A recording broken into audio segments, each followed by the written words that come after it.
Thank you guys for coming out this morning. When I was approached by Cody after the first session saying it was really well received, he's like, "Can we do another?" I'm like, "Absolutely." I said, "I like to do them in person because I can read an audience a lot better to know, am I on track, am I off track, or what's landing, or where are we a little vague." So for those of you that are here, those of you that are watching on Zoom, unfortunately, I'm not gonna be able to interact as directly with you, but for those that are here, I want to know like what your takeaways are. I want to see if something's not connecting. Raise your hand, let me know. The objective is to have you walk out of here being able to use the things that we're actually we're plugging and playing. So one of the things that I do with every meeting I ever attend is start with some positive wins that may have happened for the week. So if anybody willing to raise their hand and give a win, yes. It wasn't for the week, but I did make my first sale. You did make your first sale. That'll carry for sure. Right on. Congratulations. Who else? I'll go. I have Yes. a win. Kim? So Steve and I attended a conference I was just telling you about developing our YouTube channel and how to attract leads through video content and YouTube. And we have dove in and have already created 4 videos. Our goal is to create 8 videos, and then we'll be doing that 8 videos per week on YouTube. So our YouTube channel is about to explode. Check it out. Love it. Momentum. Yes, yes. Definitely a great way to differentiate yourself in the marketplace and to stand out as an expert when people can sit and watch, and you're both very credible. So like, you're just gonna get people to really just fall in love with you and go, we trust them. So good for you. Anybody else have any wins they want to share? I showed a client property on Sunday, went into contract Monday. Bam, that's how you do it. One and done. Right. Those are always fun, right? Yeah, that's the Those make up for the 401. It does. Right on. Anybody else? Well, I have a new hire who's waiting for her license and waiting, and I'm like, we don't wait.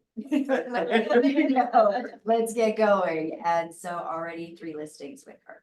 Damn. Yay. She's an investor herself, so one's her property and the other's 2 investment properties, but hey, we're already getting them on the market. It all counts. And it all does Yeah. count. Yes. I never complained about how my listings came here. Exactly, exactly. So we are rocking and rolling. That's great. Yeah. I'll go with a win. So today we record on double end of a warehouse that Shannon and I had sold this client like 12 years ago for his car collection, and now he's aging out, so he's selling cars and selling different buildings. The irony behind this is I met the buyer on short notice, and the seller never told us that he removed the hinge on his glass door. You know, all commercial doors are really heavy, and they have an extra hinge at top that controls the closing speed. And so when I got done showing the property, I had to hurry to another appointment. And so I took the buyer along to his truck. I said, "Thank you very much. You know, we'll talk later today." I get back in the building and I pull the door because it looks exactly like our front door here. I pull the door and I've got this pull with this hand and reach with this hand to grab the lock and spin it. Well, I have this finger extended. Bam, right? Splits my finger wide open. Blood everywhere, right? I'm like saying a language that's inappropriate to repeat right now. I can grab paper towels, wrap my finger on it, call Shannon, my wife, she's a PA, and I go, "Hey, what hospital do you want to meet me at?" And she's like, "Just come home, I'll take a look at it." I'm like, "Let me say it again. What hospital are you gonna meet me at?" You could see it right before I go in the emergency room, but I'm afraid I'm gonna lose this finger. Thankfully, all it needed was 5 stitches because it hit right in there. So the joke is, it was worth half a finger for that sentence. That's what Jen, she's like, "It's only half a finger, no big deal, double end." And for a second, you probably thought, hey, I could make my next appointment. I did. Yeah, I can relate to that. Take that Yeah. out, guy. But I did give that listing a 9.5 rating. I would have gave it a 10, but I couldn't. Yes. Any other wins before we move on? Yes. Just kind You of know, stay. let's, Oh, for the sorry. people that are on the, on Zoom, just say who you are. just So Yes. they know the voices. Tyler Moore, and just kind of just going through my, staying in flow with people on Facebook and just seeing what's out there and always just kind of what's the beat. And saw one of my friends that I used to know from Massachusetts. She posted that her husband had recently got an upgrade in his job, and then they let him go. Thanks for playing. Thanks for helping our wonderful place out, and we're gonna let you go. Here's some severance pay. So he's looking for an IT marketing job. I said, hey, give me a call sometime. Let's chat. So I literally chatted with him for an hour and found out like what was going on using some of the stuff we learned in the last one, obviously, right? Listening and Nice. just being a good communicator and finding what the pain points are. And I have a meeting with them next week to see if they want to get their Florida real estate license, because they will both kill it as a team. So, yeah, so we're gonna help them with that and do what we gotta do. So, Bring an agent into the fold. Very good. That's great. Well, kudos. All right, with that being said, I'm switching over to my notes real quick. So my intention behind today is we're going to talk about a couple of things. One, we're going to cover some mindset discussions, right? Because I always think anytime that we have an opportunity to go into the mental gym and get a little pump and be a little stronger coming out of it, I always think that's a good opportunity. We'll do a recap on the things that we covered last session. And mostly because I know for me, I need to be reminded of things over and over and over again until I truly learn how to master it. So we'll have a discussion on that. We're going to also roll into some new techniques, and then we're going to have time for those of you that are here in person. For those of you who are on Zoom, maybe you can link up somehow. I don't know, but for those of you that are in person, we're going to work on some of these techniques very specifically, right? So I'm going to give you an opening discussion on something that's probably not too unique to you, but it's something that is occurring to me that I hear people have issue with all the time. And the issue is that for some reason they think it's going to go away. And so my opening notes are this: you will always have problems. You'll always have challenges in your life. Quit resisting it and start accepting it. That is part of the journey. I hear too much in our, society in general about the resistance to problems. So I have clients of mine who are, they spent careers building enormous amounts of wealth. The kind of wealth that you go, wow. I mean, just like, and they have health challenges to do. Right? I have other clients that are challenged financially and their health is phenomenal. Other clients, friends that are challenged in their relationships, right? Challenged with maybe a child, challenged with a parent, challenged with a job, right? This isn't going to change.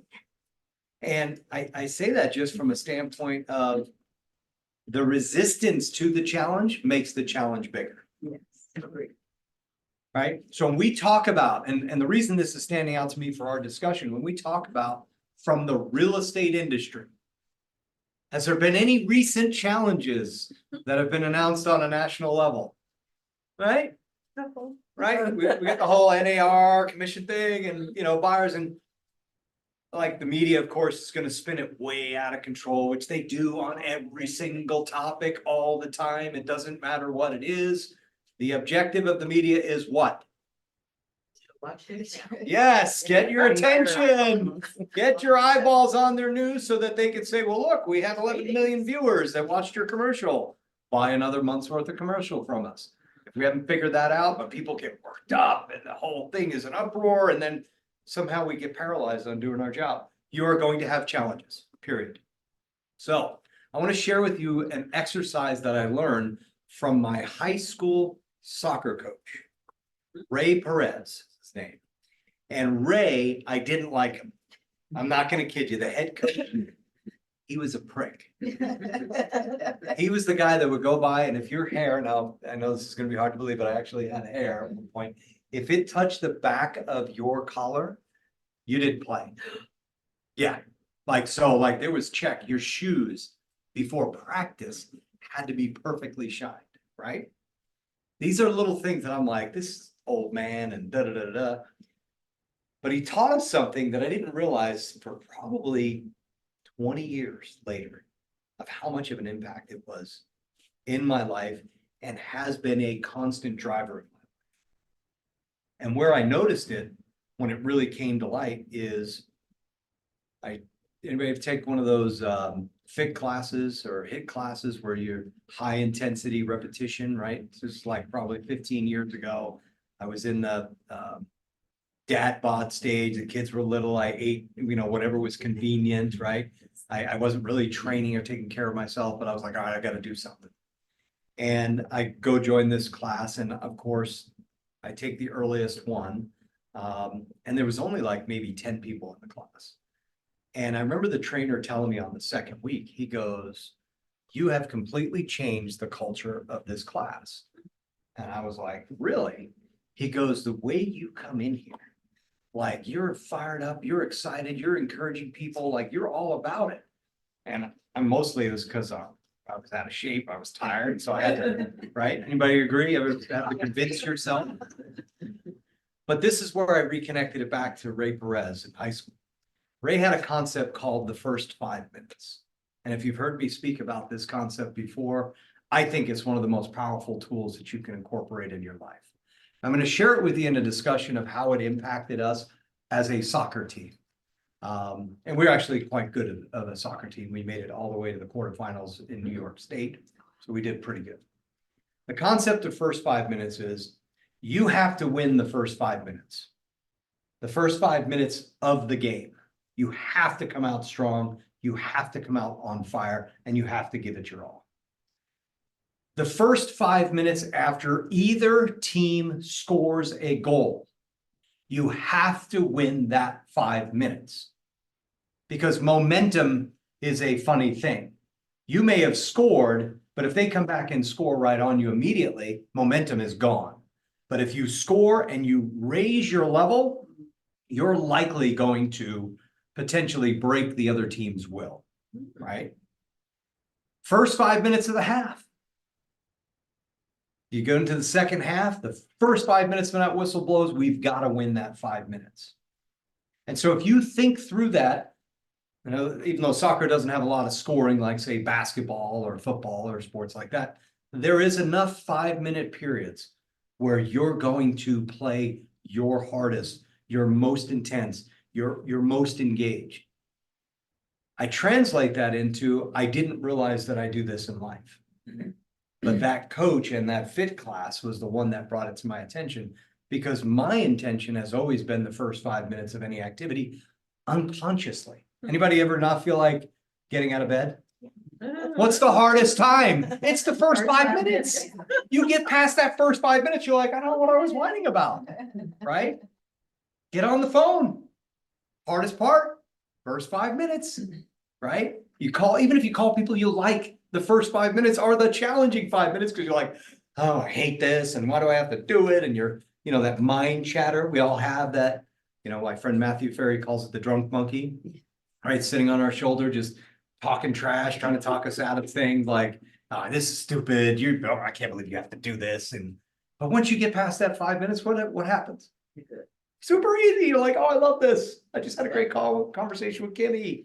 This is awesome. Who can I talk to next? So I'm going to challenge you. I'm going to challenge you to take a look at the first 5 minutes when you walk home at night, when you come through your front door. What's your attitude? How are you bringing it? If you live alone, what's your 5 minutes? Like, are you woe is me? Are you like, hey, this is my sanctuary, I'm here. Are you grateful? Is your energy right? These are little things that you can do to win the battle of the day. And I'm a big believer, if you stack enough good things on your side, it may not change that day, but certainly you can't go very long until you get the momentum on your side and where you're winning at every turn. Because as I said in the beginning, the problems aren't going away. The challenges aren't going away. They're going to come and they are going to be different. Shannon and I would talk about every year as we'd sit and plan our year and, you know, do our dreaming and where are we gonna go and what vacations, and we'd always make a time for a discussion of, we know a problem is coming. We know it's coming. We don't know what it is yet, but we know one's coming. How are we going to help navigate through that? How are we going to be when the problem comes up? So it's an intentional way of going, yeah, it's not gonna be bigger than I am. It's not going to win. It may knock me down. I mean, that's certainly possible. Kimmy and I have had this conversation several times about health challenges over the, you know, last 5 years. For those who don't know, I've had 3 significant surgeries in 5 years. Last year was the first year that I hadn't had surgery in a while, so I didn't have to recover from something. But what I did learn is that it didn't matter, right? It's just part of the process. So if you took nothing away from what we cover today, I would hope somehow you can incorporate this into your routine of whatever you're doing, that 5 minutes, because it will change everything you do. Questions, comments, thoughts on that before I move on? I like it. You like it? Thank you. Yeah. We're done.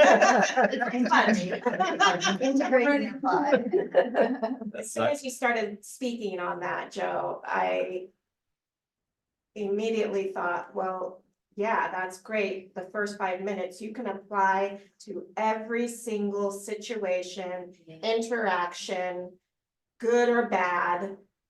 And it's an actionable process that you could start right now. Yeah. Absolutely. And you did that in about 5 minutes.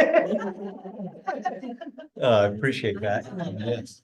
It's fun, right? Like, and I tell you, make a game of it. Like, if you could put a reminder in your phone, like I have to, I don't know about you guys, I don't remember anything. It's like, if I tell you I'm gonna call you in 20 minutes, I have to text myself or put it in a call. Yeah, exactly. So like reminders for things like that of, let's play first 5 minutes and have that as a repeating activity that shows up maybe in the morning, maybe in the midday, you know, and just go, okay, yep, here we go. I'm going into a new activity. So I go into networking events. Like, I'm always like super clear and present, because like first 5 minutes is gonna set the tone for that meeting with everybody I come in contact with. No matter if I just hung up the phone and the deal's falling apart, a client's freaking out, you know, whatever, you know. So, cool. Any other comments before we press on? Awesome, thank you. Good stuff. All right, cool. All right, so I'm gonna give you 5 little quotes, and if you want to write them down, you can. If not, what I could do is I can have Lori make copies and give them to you guys, okay? So I really want you to be with them. So 5 factors, and it's not, everything's not a theme of 5 today. It just happens to be 5 thoughts that I wrote down this morning. 5 factors for a better life, right? Number 1, the less you say, the more your words will matter. The less you say, the more your words will matter. And I bring this up because we're talking about communication today. Not all of these thoughts that I have here around communication, but this specifically. What I've learned is when people come into sales, they think, and look at me when you get a sec, they think this is selling. Yeah. God was an ingenious architect, engineer, whatever you want. 2 ears, 1 mouth. We need to learn to use them in that proportion, right? We should be listening way more so that when you do say something, it has significant impact. Emily, my daughter, who I know is in there listening, she went on a listing appointment with me last time. Was that your first listing appointment, Emily? Okay. Did that guy talk a lot yesterday? Yeah. And he loved it. He was super happy that he got to express his opinion all the time. And I let him go. And then when it was time for me to deliver something, I said it in as few words as possible, not being blunt or anything, but I didn't need to go into an elaborate story. I just need to say what needed to be said so we can move forward, including, well, I want to, he's like, I'll think about it. I'm like, great. Let's think about it. I don't have to say much more than that. 10 minutes later, they're signing, right? A lot of us will panic and we'll think, oh, I've got to say all these different things. And how do I, no, you calm. Be there, be at peace, be with them. And then just say the little bit that needs to be said. We're gonna work on some of that in a second. Number two, don't take everything personally. Not everyone thinks of you as much as you do. Don't take things personally. Not everyone thinks about you as much as you do. People are just being people. Has anybody had a conversations with anybody about the commission thing from the National Association of Realtors? How that's all played? Has anybody besides me? Literally, somebody asked me over lunch yesterday. Okay. Most people don't know, don't care, aren't interested, but I've had several conversations, and when I get done explaining it, they're literally like, oh, is that all? Oh, okay. Exactly. I'm like, yeah, I mean, if you want buyer's agents to bring buyers to the property, we gotta offer them something. And the analogy that I give is if you owned a car dealership and you had this car here that you're having a hard time selling. If you tell in the sales meeting, there's a $500 bonus for whoever sells this car today, and let's just say it's a little two-seater sports car. The guy that walks in to buy a minivan and the guy that comes in to buy a pickup truck is going to see this car. And it's the same thing with a house, right? We take things personally sometimes when people have an attack on commission or value or things of that nature. Don't take it personally. It's just a discussion. Now, it's normal, right, to have that first reaction. We oftentimes can't control the knee-jerk initial reaction of it. But we have to be able to move past the first reaction quickly and in a way that supports us. So I want you to get grounded on understanding the value of you as an agent, right? If somebody has a hard conversation about commission, you're educating them on the process. Let me explain to you how this works so that you can make an educated decision on how we're going to move forward together. This is not you convincing of them. It's getting them to understand. I want you to remember every human being has about a thimble's worth of information on things that they're not experts on. You have a 5-gallon drum, even if you're new in the industry, because you've spent more time thinking about this.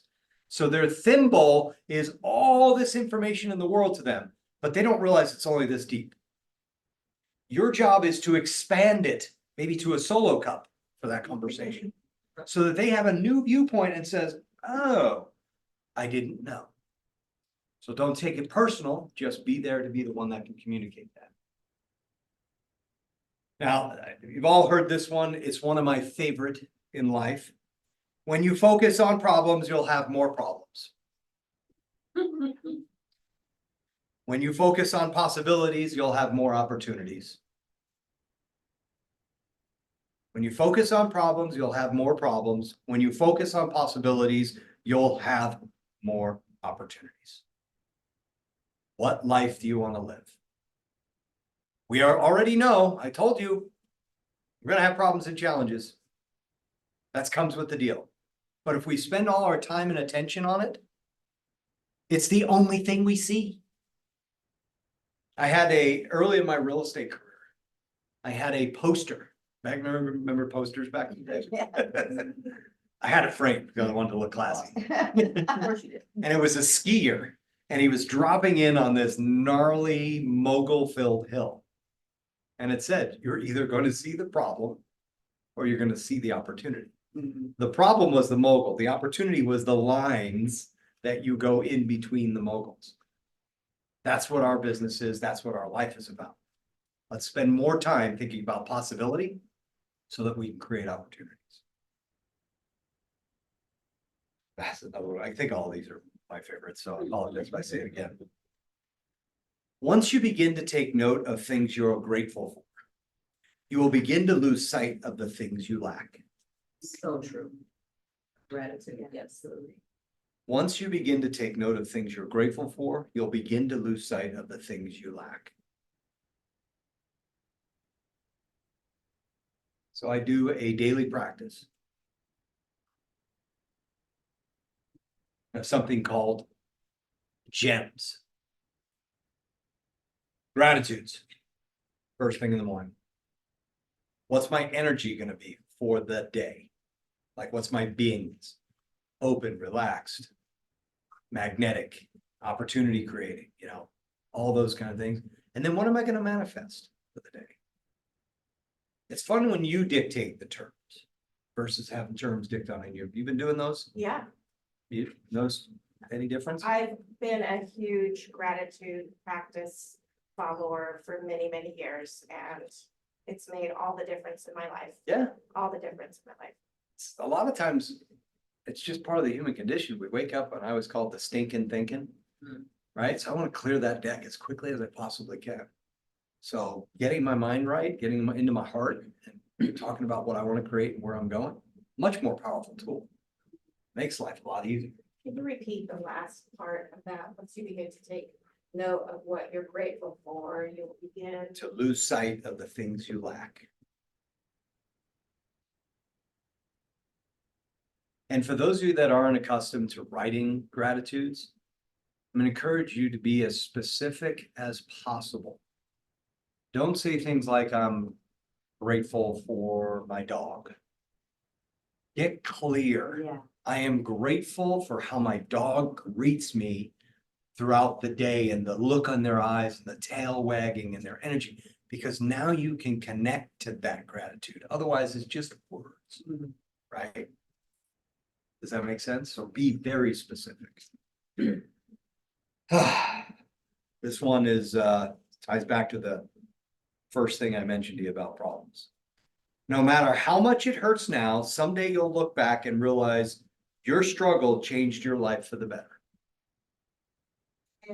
No matter how much it hurts now, someday you'll look back and realize your struggle changed your life for the better.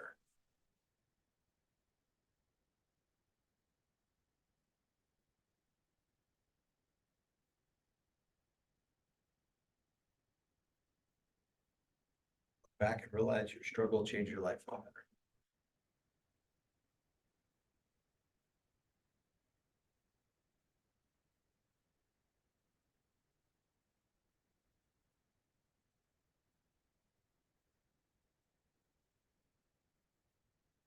I think struggles are there opportunities for growth. So I encourage you to reframe how you're looking at whatever you're looking at currently. Take a look through and then where is the opportunity here?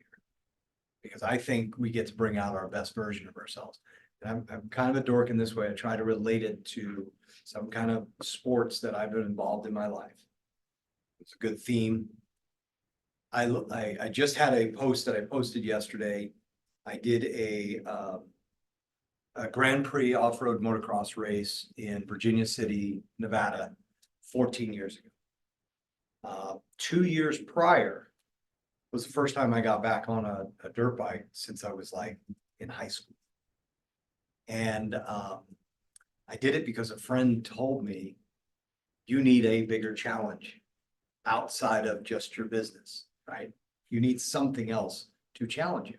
Well, I spent 2 years working through and learning and falling and wrecking and breaking ribs and, all the things that come with taking on a challenge. Well, this race in Virginia City is a 30 or 35 mile loop. You have to do multiple loops, but you go through a canyon called Sutro Canyon, which doesn't mean anything to anybody other than anybody who's ridden on a dirt bike through Sutro Canyon. Give the look you're giving right now. The big eyes. It is boulder filled, slow maneuvering, like you are tested physically, mentally, emotionally at the highest level that you can be. The point of the story is this. I made it through the first loop.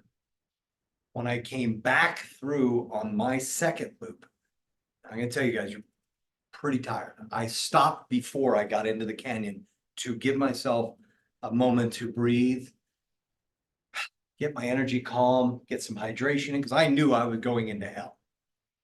And as I was stopped, 2 guys had been stopped on the side and they were talking. And I made out from them, their conversation, that this was their first lap through. I mean, it's that hard that I was on my second, and I'm not good. And I'm not talking trash about them. I mean, that's where they were at. And so I leaned over And I just shared some words of saying, hey, you wanna, on the left side, this, that, and the other, and they're like, you've been through this already? And the look on their face, and I'm like, yeah, we're gonna make it, you're gonna survive. But I will tell you right now, that challenge is way more fulfilling to look back on than, oh, I went for a bike ride, around the park. That was easy.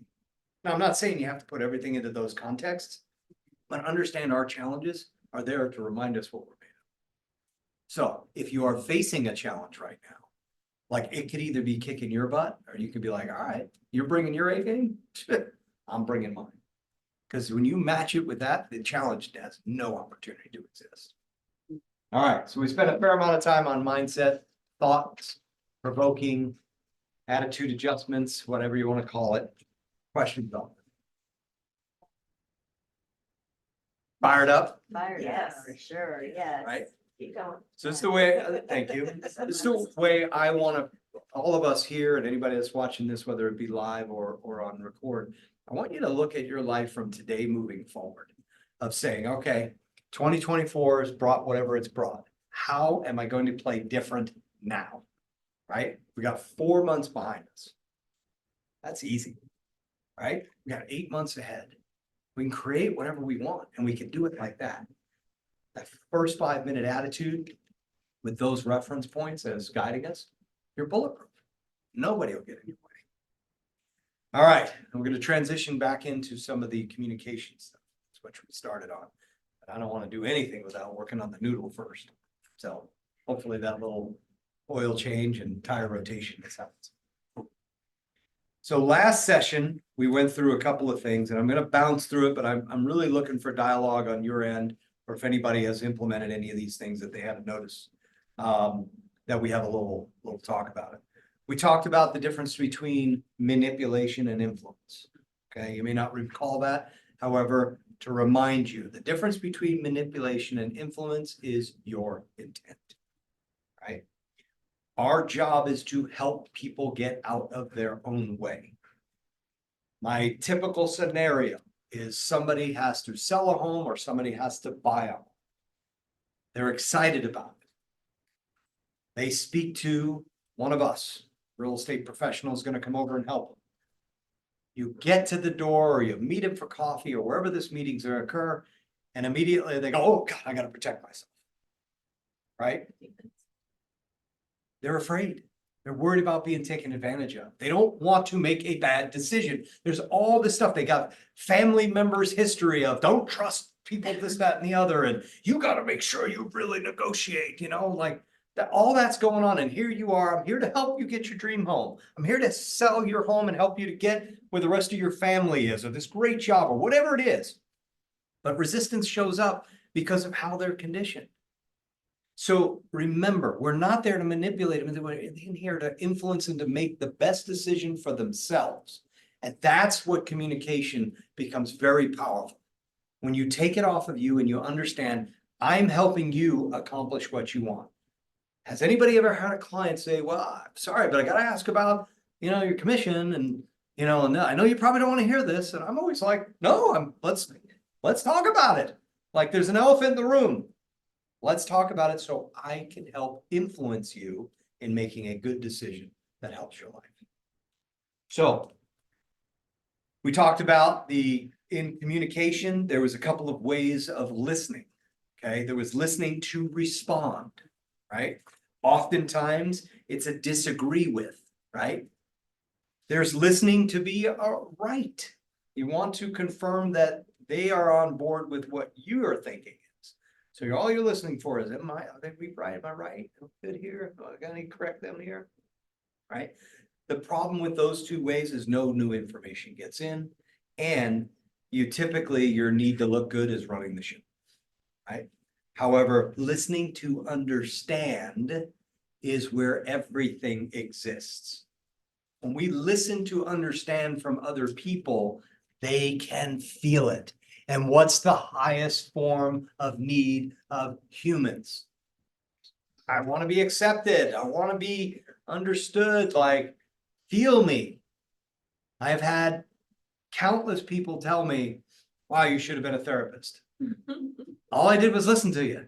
And I got to understand where you were coming from with your fear.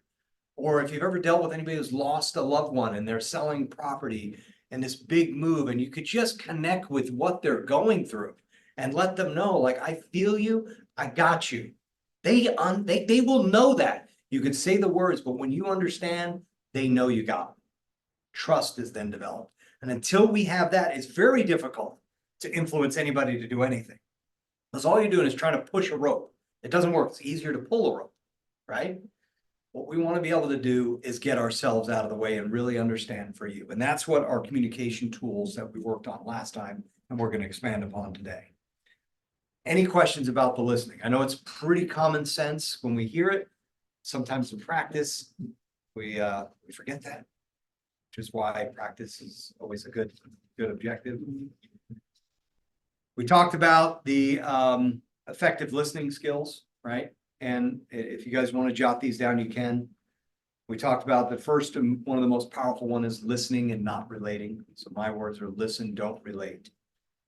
To remind you what listen, don't relate means is somebody shares an experience, it triggers something inside of you, and then you have to verbally vomit all over them about your experience. Or sometimes you're even just in your head about it. You may not be saying it, but you're like, and the joke I always give is like somebody says, where are you moving? Colorado. Oh, and maybe you had a great experience in Colorado once, or your best friend lives in Colorado, or you've always wanted to go to Colorado. You don't know shit about it, but somehow it's, and you just jump in, oh, Colorado, blah, blah, blah, right?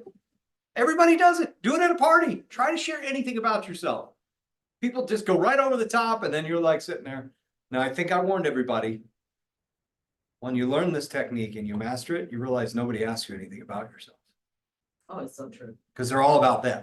Yeah. Oh, who cares? Doesn't matter, right? I want to be an effective communicator. I want to make an impact on people's lives. So I'm willing to give that up.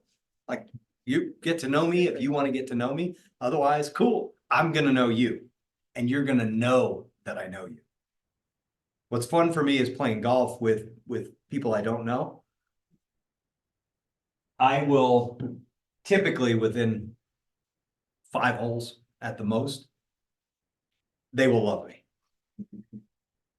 I played in a golf tournament up in Arizona with a fraternity brother of mine at his country club. It's called the Membered Guest. So it's a 2-man team. There was 108 teams. And my buddy, who is friendly with everybody, his wife calls him like a little social mayor.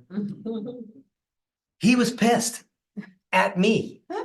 He goes, you're making friends with all these people that we're talking to, that we're competing. We got to crush them and everything else. And I'm looking like, what? The night of the party, like the end of the 5-day event, they have this big party. His wife comes over to us and goes, how does Joe know more people than you? And we've lived here 2 years. It's this listen, don't relate. I just ask a question. Oh, that's great. Tell me more about that. Help me understand that. Wow, good for you. And what does that mean? Within a couple of holes, they're like, I love this guy. Now, when it comes to competition, though, I put that like, got you right where I want, because you ain't angry with me. I don't need you to have that dark energy working against me like Kobe would use, that Mamba mentality. I want you on my side, man. We're just going to crush you when you're not looking when it comes to golf. But with clients, when we get out of the relate, or just in general, even with our own personal relationship, we stop relating with people, we build a deeper connection. And so you mentioned it, you were talking to some people and you're giving them a gift and spending the time really getting to know them. You feel people are pulled closer. We think by talking and acting like an expert and sharing all this is going to do it. It actually has the opposite effect. It starts to repel people. Remember in the beginning, what I say, when you talk less, when you do speak, your words matter, right? All right. So in order to be an effective listener, we have to learn how to ask questions, right? This is part of that recap. And for those of you that weren't part of that, write down who, what, where, when, why, and how, right? You should start things like, tell me more about this. Why is that important? When did you decide that? How long have you been thinking about it? You know, where are you going, right? Who else is going to be there? All those kind of things. Because what this happens is it just really opens up dialogue. When we ask questions, we encourage conversation. When we make statements, we stifle that conversation. One of the keys to be an effective listener is to be centered in curiosity. When we allow curiosity to lead us, we will discover so much more about a person, about a situation, about what they're dealing with. We think we go in, we have to know everything. And especially if you're newer in the industry, you think, oh my gosh, I've got to have an answer for everything. No, you have to understand and be curious about what they're embarking on and how they arrived at it. Because once they feel like you understand that, you now have permission to help them accomplish that. Curiosity is one of the most powerful tools in the world. It's very underused. Everybody walks in with their judgment and they think they know because I heard this and so this is the way it's going to be. You don't know shit. I go into appointments and people tell me the same thing. My mom died, my dad died, you need to sell this home, you know, it should be the same. It's always different. I allow curiosity to lead. Some of them are like, look, I just want this done. I don't have time to deal with this right now. Others are still deep in grieving and they need a handhold through the whole process. If I come in with one size fits all, I'm going to miss most of the time. So make sure you're remaining curious when you're communicating. We talked about neutrality, and this one's a little tough. Neutrality is how we respond to the information that we hear. And I'm going to give you a couple of examples of being neutral in your response, because I think it's a powerful way of getting a deeper understanding before you jump to your approval or acknowledgement of what they say. So if somebody says, we'll go to somebody passed away. I'll tell you a firsthand example. When I shared with some friends that my grandfather had passed away, and this was years ago. But a number of them gave me the awe, like right away, which, I mean, it's fair, right? It's your grandpa. I went through a divorce like forever ago. People would give me all kinds of reactions, but it was based on their viewpoint of what it would mean for them. It had nothing to do with the fact that my first wife and I hadn't been happy together in years. And it really wasn't working for either one of us. We didn't hate each other, just didn't work. And so when somebody gives you the awe, the pity, the sorrow without fully understanding, it severs a little bit of the trust in the communication. That judgment, they feel judged. Like it or not, people don't want to be judged in the negative energy. So if somebody shares with you, hey, well, I'm selling or I'm buying, again, we're doing a lot of this on real estate because that's what most of us do. And, you know, going through a divorce, right? My question is, well, I've had a lot of clients that have to go there. What's that like for you? I will hear things like, oh my God, I am so excited about the life that I'm creating. Like I have just really not been happy in years. That's a whole different context than if somebody says, you know, my spouse has been cheating on me and blah, blah, blah, blah. Like it's a different experience that now I have to pivot to. The problem is if we come in thinking we know everything, and I'm going to use energy as a scale. Let's say the lowest energy is a 1 and the highest energy as operating as a person is a 10. If you come in at a 10 and they're at the 2, it's never going to happen. You already ran them over. So you want to kind of come in at a 5. Same thing when we're talking about here, because you can move up or down very quickly by remaining neutral in how you acknowledge what you're hearing. So Colorado, it's a pretty big move. What's got you going there? Oh, I got grandkids there. I've been, you know, thinking about for the last 2 years, waiting to retire. I can't wait. I'm gonna get to drive them around every day. Oh, I can move from 5 to 9 with them like that. Like, oh my gosh, this sounds so great. What happens? They feel like you get them. And we're going to work on an exercise today that's going to help you in how you acknowledge. But we'll talk about that more in just a second. The key on the neutrality is remember how communication is distributed. Only 7% are words or verbal, right? So we've got to check our intonation, how our fluctuation is on our voice, but we've really got to check our nonverbal. 55% of everything you're communicating is nonverbal communication.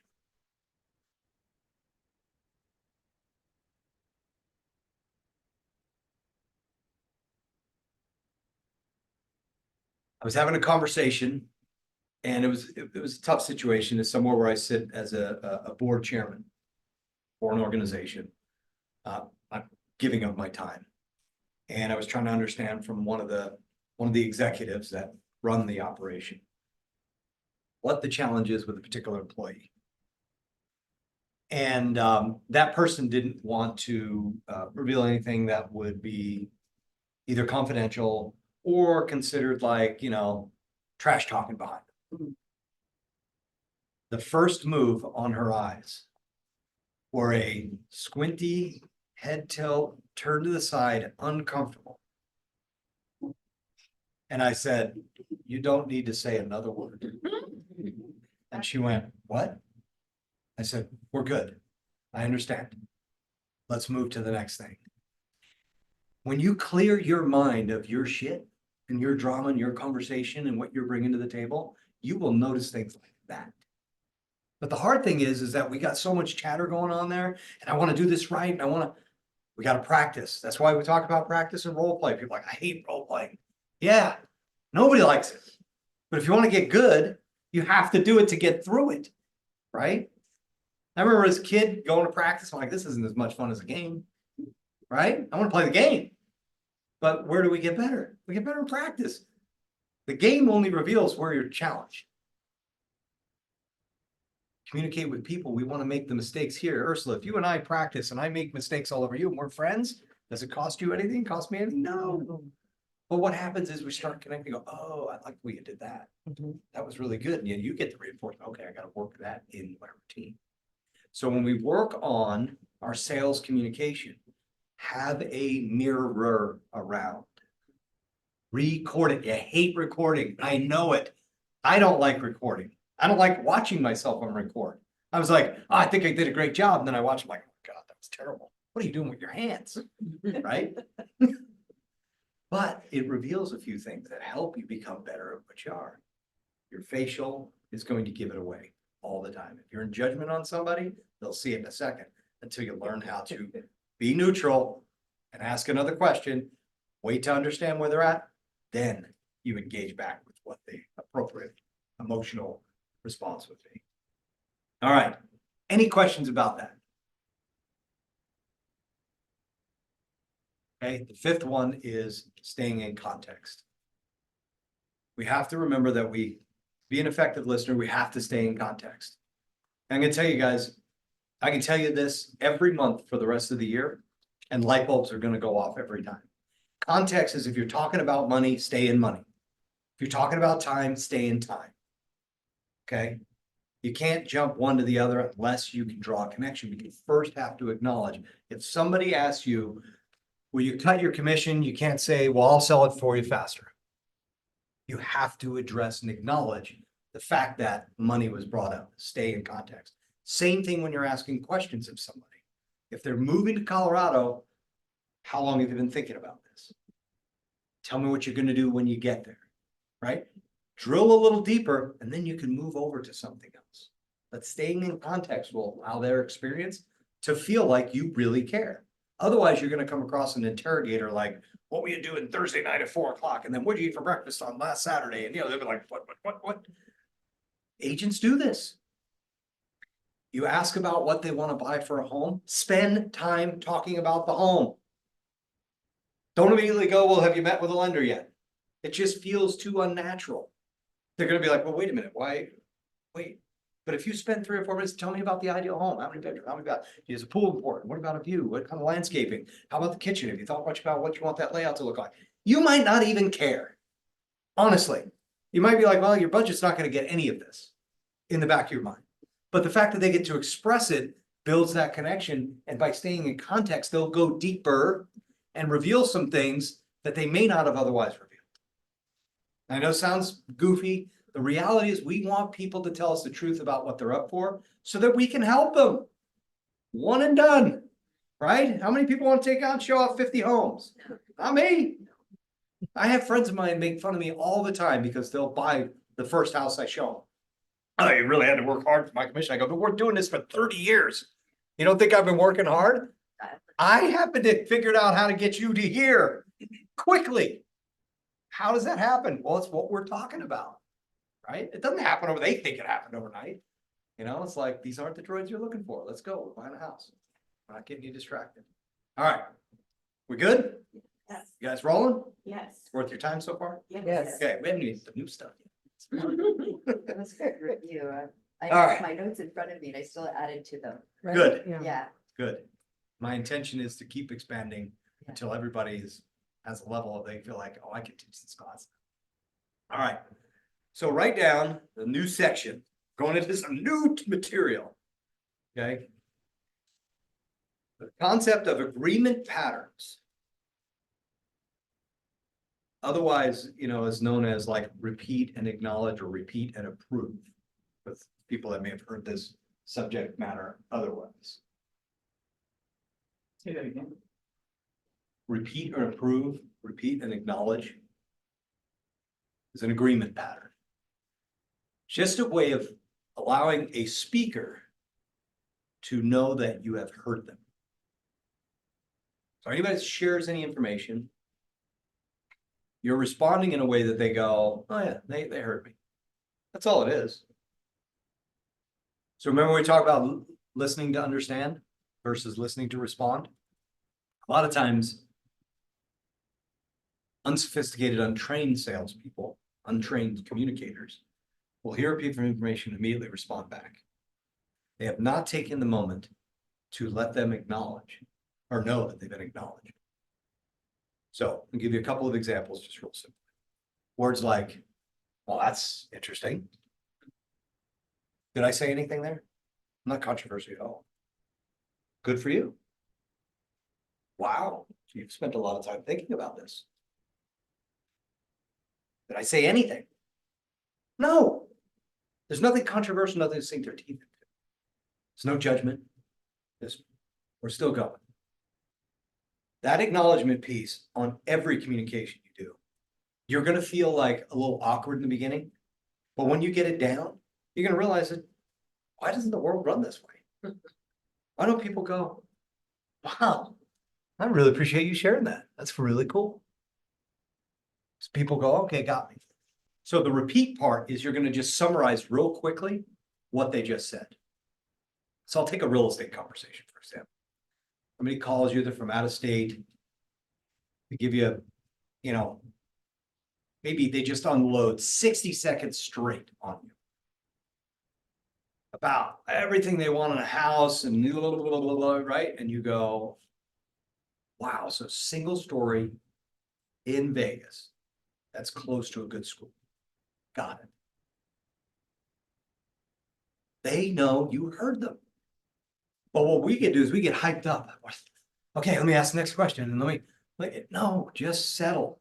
Take the moment and settle. And the highest form of human need, as we talked about, is approval. So write things, these little simple responses. Right on. Good for you. I like the way you think.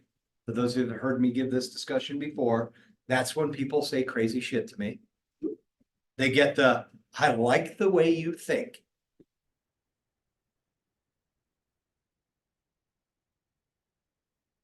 Why is that such a powerful tool? Because usually they'll say something controversial and they're trying to poke. All you realtors are just the same idiots, blah, blah, blah. I like the way you think. They're like, huh? Wait, that didn't work. I thought we were going to get into it. I'm like, no, yeah. Realtor, these guys, you know, we're not this, we're this. The acknowledgement, repeat, give them acknowledgement, diffuses anything. Like, anybody like being in a fight all day? So I took Dave Reichert, a lot of you know, introduced me to a form of self-defense called Krav Maga. The objective of Krav Maga is if you're fighting more than 5 to 7 seconds, you're screwed up.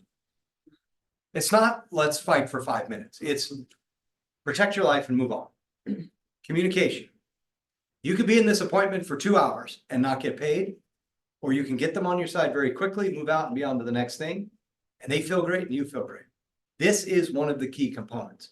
You talk to anybody on the phone, they come through in an open house, you get a referral, you spend time repeating back, you summarize what they just said and give them acknowledgement. And sometimes the acknowledgement is not always like positive. Your acknowledgement needs to match the emotion that was expressed. Somebody lost a parent. You're not gonna say good for you in most cases. Right? You're going to acknowledge if they've shared with it, it's a difficult time, they're going through all mom's, effects and, this is really tough. You're gonna acknowledge like, yeah, I totally get it, and I feel for what you're going through. We're gonna make sure this is as painless as possible for you so that you can heal. Done, moving on. So our acknowledgement needs to match the emotion. So what happens is I watch people when they first learn these techniques or any NLP techniques, they don't connect the emotion to the words. They'll have a list of, I like the way you think, good for you, that sounds great, da, da, da, da. Everything's positive. Not in the world. More times than not, people are going to be coming from a different place. So that rolls me into this next topic. Question. Yes, go If you ahead. don't mind. No, I have So- questions. When communicating with, let's say, someone who has lost a parent. Yeah. So I definitely can't relate to that. My parents are still alive, well and healthy. I can't imagine what you must be going through as kind of an appropriate response or, It could be. All people want is empathy. right? So if you can somehow empathize with them and just say, this must be challenging. It sounds like this is a bit overwhelming right now. And they're gonna say, if what they just expressed sounds overwhelming, they're either gonna say, well, it is right now because I'm in it. But really, I'm glad mom's not suffering, or dad, or grandma, whatever, So don't worry about nailing it. Worry about connecting the emotion with what they just shared. You know what I mean? Yeah. Like your gut, if you trust, you got great instincts. So if you just trust that, you're gonna say what's appropriate. So don't be too heady. Right? And that's why I say, if you get the chatter out of your mind and you're here, you're present, you're fully, like you're there. You're not thinking about the last meeting you had. You're not thinking about what you gotta do tonight, right? You're there. This is kind of fun for me. Like I have skidded. I think some of you know I own multiple businesses, multiple companies, and I have friends of mine like, how do you do that in a given day? You go from sitting on this board, you're involved with that charity, I got to raise money for this project and everything else. Because as the moment I walk into that space, everything else behind me disappears. Just let go. All right. I got a bag full of shit I'm dealing with today, but I can't deal with it right now. So I'm gonna leave it at the doorstep. Let's go make this happen. If you can do that on every appointment and you're just there for them, everything else takes care of itself. People know when you're present, they can feel it. You ever been with somebody and you're having a conversation, they're not there, right? Like they're giving you the nods and everything else. Like my favorite is, yeah, oh, yeah, Right. okay. Right? This is killing it. By the way, I went to the Masters tournament this year. I'm not saying it to brag. They don't allow cell phones in. I observed in the middle of the afternoon, tables full of people talking cross table to table. They didn't know each other. I was like, this is a human experience right here. Like they should run this everywhere. Like we're going to do a no cell phone day. You have to leave your house without your phone. Holy cow. What would that be like? But that's part of that distracting us, right? So great question. Welcome. Any others on that? On that connecting the emotion appropriate and acknowledging what you just heard.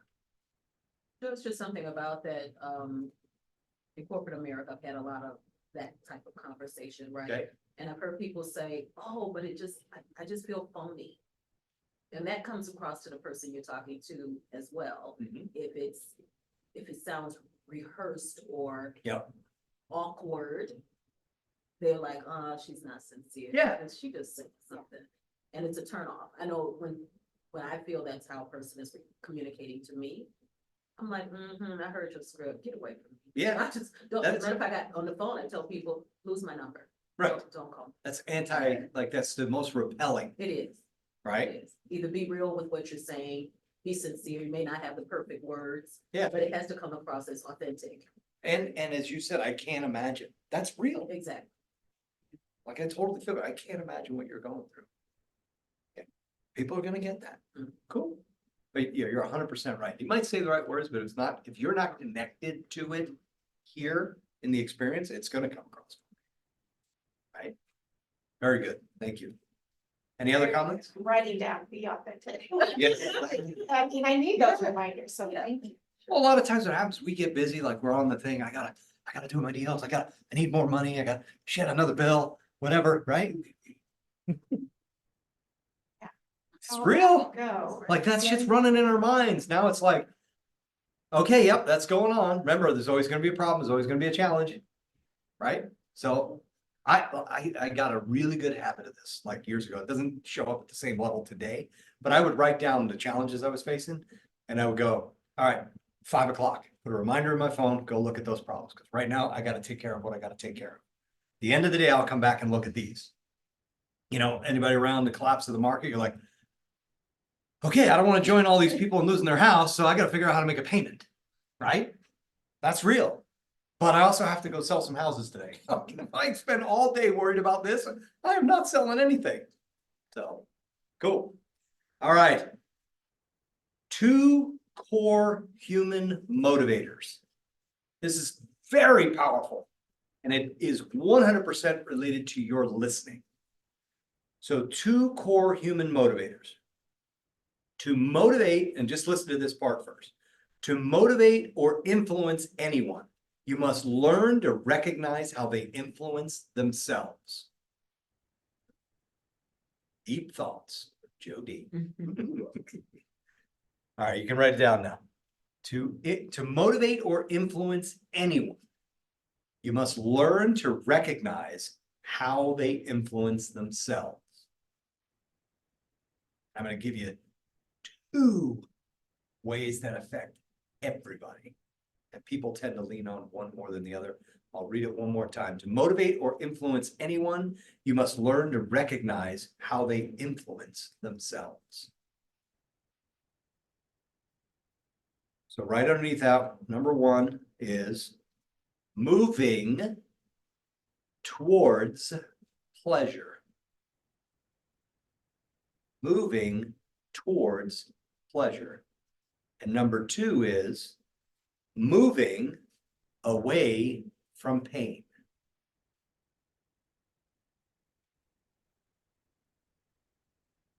I know mine. Moving towards pleasure or moving away from pain. What am I talking about? I know you guys have heard some version of this. It's kind of rattling. What are you hearing? What's stimulating for you? Or I preach.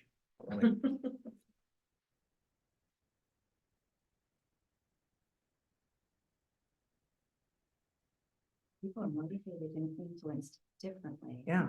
And so that like a carrot or an enticement, it's gonna look different for different people. Okay. It's. Yeah, I don't know why I'm having trouble kind of identifying it, but. It's like that glass is either half empty or half full, Yeah, right? it's another lens, Like sure. what motivates. What inspires you? Yep. And I want to see joy, I want to, feel pleasure or whatever it is. Versus, isn't it the difference between being proactive versus reactive, Could be. That could be a part of it. right? Absolutely. Yes. Positive and negative reinforcement, basically. Yeah. Absolutely. I think about for myself, where am I in the season or phase of my life? I can see where I've been one or the other of these. Yeah, it's Different not. phases of my life based on my life experience. Yeah. So now I'm moving toward pleasure, but there were decades where I was just trying to move away from pain. Mhm. And what I did Yeah, the those decisions you phases made were were driven. based on that. Yes, Yeah. 100%. Yeah. So I'm gonna give you a simple illustration. That's it. I'm not taking it anymore. Which one is that? Moving away from pain. Right. So you recognize that immediately, like, Yes. Now, can I talk about how rosy and fun everything's gonna be over here when somebody's standing in that place? No way. No, you think they're gonna be like, talk Greek. I speak English. I don't know what you just said. But when we talk about enough of that, yeah, let's do that. Let's put that behind us. You don't have to put up with that anymore, right? You talk to somebody in a financial challenge. Hmm. They might be like, freedom, I want to get out from this burden, but more times than not, they are tired. It's a heavy burden they've been dragging. And if you can talk to them about moving away from that pain, ending that weight, putting it down, that will get them to take action. Because you can't be talking about living on a golf course and this beautiful sunrise and having a cup of tea with somebody who's, I'm fed up. You have to be in a fed up conversation. Your ability to listen and recognize which place they're coming from is what's going to allow you to connect with them faster and help move them forward. When I first got in the business, I got really good at handling objections. Hmm. Well, what happened is I stopped getting objections because I wasn't worried about them coming because I knew what I was going to say. And I started listening differently. And then I started recognizing, oh, they're moving away from pain. Let's help them move away from pain. They're moving towards pleasure. So I'm going to give you the same example. Both buyers are moving to a golf course property. One of them says, I'm tired of kids driving their toys over my toes while I'm on a Zoom call in my home office. I need a bigger home. The other says, I am looking forward to waking up and having tea on the patio and watching the sunrise. They're both moving the exact same house, right? It's what's driving them to get there. And so your job as a salesperson, we talked about the effective communication, the listening, remain neutral, appropriate response, asking questions, staying in context. Once we start identifying, we go, got it. I know what's moving you forward. Don't tell them that. You just now know I've got to communicate to the pain side. And if you get out of line, what I mean by get out of line is you start becoming unreasonable. I'm just going to poke on that wound a little bit. Oh, that shoulder hurts here. How's that? How about that? How about that? How about that? Okay, all right. Now they're going to do what they're supposed to. So when they go, I don't want a lockbox on my property. Pain. Oh, okay. I'll do the lockbox. I'm helping them. Remember I said in the beginning, they wake up, they want to buy, they want to sell, and then they go, oh, I got to protect myself. It's just human. Our job is to help them navigate through it. They don't realize that pain is what's really they're trying to get away from. And then human resistance and fear and all these other things come up. Our job is to meet them where they're at and move them forward from there.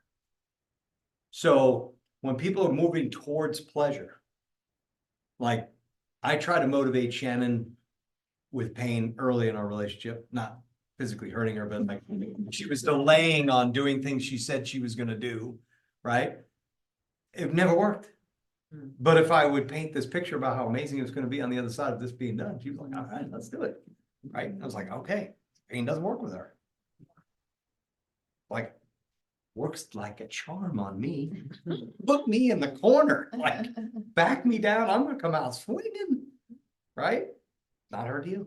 So we're all motivated a little different, right? And to your point, it absolutely changes through seasons of life, right? And circumstances. You know, you got things dialed in one area, you're probably not going to be motivated as much from pain, but maybe in another area, that pain is going to move you, right?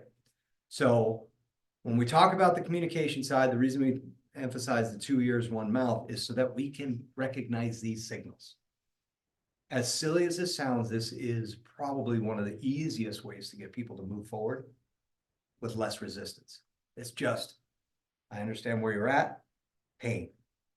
You're moving away from pain. I need to talk about how much longer we're going to sit in this pain for you to make good decisions. Anybody make bad decisions when they want to get out of a problem? Oh, yeah. Yeah, we all do.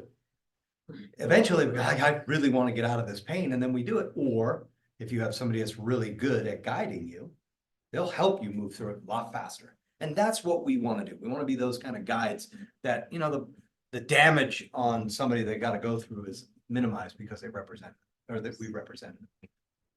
I used to tell, I had an agent many years ago that worked with me on the team and, you know, he was like, your appointments are so easy, blah, blah, blah, blah," you know, he was like whining about it. I'm like, work on what we're talking about. It doesn't have to be hard. It doesn't have to be a struggle. It can be fun, but when you understand and you can recognize it, you just move people that much faster, right? Questions about this, because I know this is one that bakes in and you can understand it, but I want to make sure, I don't want to move past this without really getting a grasp on it. Anybody have a client recently that they can clearly identify this person was, okay, what? Talk to me. I have a rental client called me yesterday. She's got a notice on her door from her landlord that accuses her of making all these damages to the property. It's a 3-day notice, get out. Oh, She is freaking out. absolutely. She hadn't planned on moving. We hadn't even had a conversation yet on building relationship about, you know, when she wants to move, if she wants to move, is she gonna buy? I hadn't even gotten to that point in our relationship, and she's calling me with the freak out. I don't know the laws about eviction here, so I called my team and got some information and kind of just told her, she called me on her way to work. Just go on to work, leave this on my plate for a bit, we'll talk after work, Nice. right? But she was definitely in pain. She freaking completely out. Right. Like, can I come live with you? No, no. I don't think it gets any clearer. There's no clearer example of somebody that's in that Yeah. pain moment. We've got to move them away from that as quickly as possible. And good for you. Leave that on my plate. Yeah. Yeah, So we because that's talked like, after work. She called me immediately. I got bet in the she's car. walking across the parking lot. Right. Then in the meantime, I've talked to the team. They've given me some insight Good. about the state of Nevada. And then I listened. Because I didn't want her to come live with me mainly. Not as a first choice. So now I'm like choice number 5. Yeah, there you go. Like, here's some other options based on me listening to what her actual needs are. Good for you. That's great. Anybody else have a recent example anyway? Yeah, my clients on Sunday, that was my first time meeting them, coming from out of state. And I just listened to them, like what was important, because they were like, well, if we can't find, we're gonna rent, right? And so that's not really what you want to hear, right? But I just listened. They were moving because they wanted to live, they were from New York, so they wanted space, they needed space. Mm. They needed open space too, he needed an office. Mm. So what did you hear? Based on what you just described, what did you hear in them? That they were moving away from pain. Yes. Yeah. Everything that you said to me, based on the way you said, it, I'd be like, Exactly. pain motivator. And I Very just listened, you know, I'm like, tell me about that. What was that experience like? Yes. Yes. And then to get them inspired, like, why did you pick Las Vegas? Well, they have family here. Yes. And then they also have family in Southern California. Then it's Very good. easier for them to get to them and enjoy weddings and graduations and Well, what. that's a little bit of pleasure now that's rolling into. Right, but Right. that's where we kind Right. of shifted the Yes. conversation of like, okay, But do you guys hear the difference between those two? The smaller pace, New York and cramped and need an office and everything else, and then closer to family and get to weddings. Yeah. Right? So now you've got both working in there. So it's like, all right, I understand what you're about. yeah, because for I you. wanted to know That's great. why they were moving and then why here. So if you write down on anything that like, if I get a buyer or a seller, I'm old school. I actually take a piece of paper out and I write on it. Right? Now, mostly it's because I don't do anything else. Right? Like I'm not on my computer going, huh, right? So I'm making those. I used to write down a couple of things. One of them I would write towards or away. And as I'm speaking to them, eventually I just circle one of them and I'd know, okay, this is where they are. The other thing, and we can work maybe this into a future thing, is I would write down the 4 personality traits, whether they're a driver, the analytical, you know, and then I would immediately go, okay, definitely it's Cody Lewis, it's an analytical. I gotta speak to about this, right? I mean, but so that this way, when I'm getting ready to talk to them again, I'm like, all right, they're moving away. Here's, okay, and this is what's going on, and they're an analytical. Okay, game done. Make sense? Emily, how much time do you have before you have to go? 10 minutes? Perfect. You're gonna participate in this exercise. So we're gonna do a little exercise. We're gonna team up into partners, okay? And this is kind of like a peel the onion. Okay, we're gonna work on using questions. We're gonna do a role play, but it's like a little safe environment for us to work through on how to really not only use the tools, but to see what we learn and how quickly we can recognize, okay? So you can write these down, but honestly, I want you to just trust your instincts on asking questions, but you can write them down. What's important about, okay? Tell me more about. Help me understand. How do you feel about? Right? The scenario is this. You've either made a move in the past, or you would like to make a move in the future. And I'm talking about your own personal experience. We're not making up a client that we dealt with. So you've either made a move across the country, or from a small home to a big home, or from a big home to something you've actually done yourself. Or there's a move that you would love to make someday. Right? We all have one of those two references. Like, so Emily, I mean, last time you moved, you were like, what, 8 years old? And yeah, and you weren't even in charge of it, right? You just got told, this is your room. Because, we run like that. But I know for a fact that you would like to get your own place, and right? So you're gonna anchor into, this is what I want, right? So this is the future. What we're gonna do is we're gonna partner up, and we're gonna do like an actual role play real estate. One of you is gonna be the agent, and the other person's gonna be the person moving. And I want you to have the discussion, but look, if you're being the person moving, you've got to connect emotionally to what the experience is. So I'll take, for example, during the collapse of the financial market, my move was out of a big house with a huge mortgage and all these bills. You guys getting a feeling for where I'm coming from? Yeah, but I'm connected to that. So in this conversation, if somebody was role playing with me, they would tell me, what is it about making this move? And I'm gonna be like, well, right now, like the real estate market's in the gutter. Like, I don't even know if I'll be able to make my next mortgage payment. I gotta get out from underneath this, and I need to get a smaller home. But you're gonna dig in as an agent, because this is what practice looks like. Be authentic as the person moving, right? Whatever you're experiencing, whatever you went through, or whatever you excited about, let's just say, I'm making one up. Maybe you want to move to Costa Rica, and because you're going to surf every day, or what, it's like, be that person for this conversation. It's only a couple minutes, then we're going to switch. All right. So partner up with somebody in here. We've got an even number of people. Everybody's going to get to role play. Pick a partner. Review those questions real quick. Yeah. What's important about? Yeah. Tell me more about. Help me understand. And how do you feel? Those are just simple little, like, don't be so robotic. Allow curiosity to lead. Yeah. Just like, so tell me about this upcoming movie you have in mind. Whatever they reveal with is, help me understand more about that. You're moving to Colorado.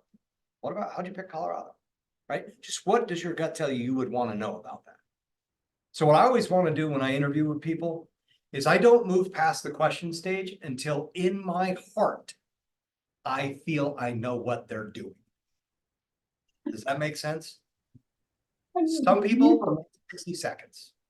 Other people, it's 5 to 7 minutes. Because it's just that complex about what's going on for them. I gotta dig in, I gotta really understand. And sometimes it'd be like, I go, look, I don't mean to press you, and I don't want you to feel uncomfortable. I said, but for me to be able to represent you, I gotta be able to stand firmly in your shoes and understand what you're taking on. So if you don't mind, I want to ask a few more deeper questions. People are always gonna be like, yeah, no problem. Right? Because I'm not doing anything with it. Right? Make sense? All right, get your partner. Can you tell the people on Zoom I'm gonna put them in rooms? Anybody that's on Zoom, you're gonna go into a room right now, and it'll be in just a moment, so you can actually do this exercise amongst each other, okay? Oh. Stay tuned, you'll be teleported somewhere here momentarily. There. I'm gonna. Gotta run, Emily, so thank you. Don't drive any faster than you need to.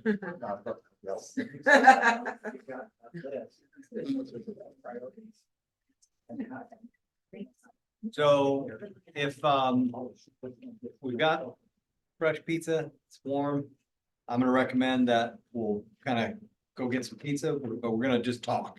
Right, so you could be eating whatever. I don't want to stop. I don't want to take it. That was our break. So if everybody needs to use restrooms, obviously you do it now, but let's start making our way to food. Anybody that wants to eat some, help yourself. Okay. So, as part of that, you can get up, you can move around, you talk while you're standing. I just want to get some takeaways, like what'd you notice? What'd you observe? Anything different or just what occurred during this interaction? Yes. I noticed that for me, when I took your advice and I totally listened just to get information and not to get an answer. When she stopped talking, I totally blanked on what I was gonna say. Like I had no clue as to what to say to her next. And I jumped out of so she helped me out a lot though. Because I sat there and I was like, wow, this is really good. And I'm getting a lot of information. Then I was like, I had no clue as to what to say after that. None, because wasn't thinking about it. Well, that's good. That's very good. And so what I want you to start doing is poking your curiosity button.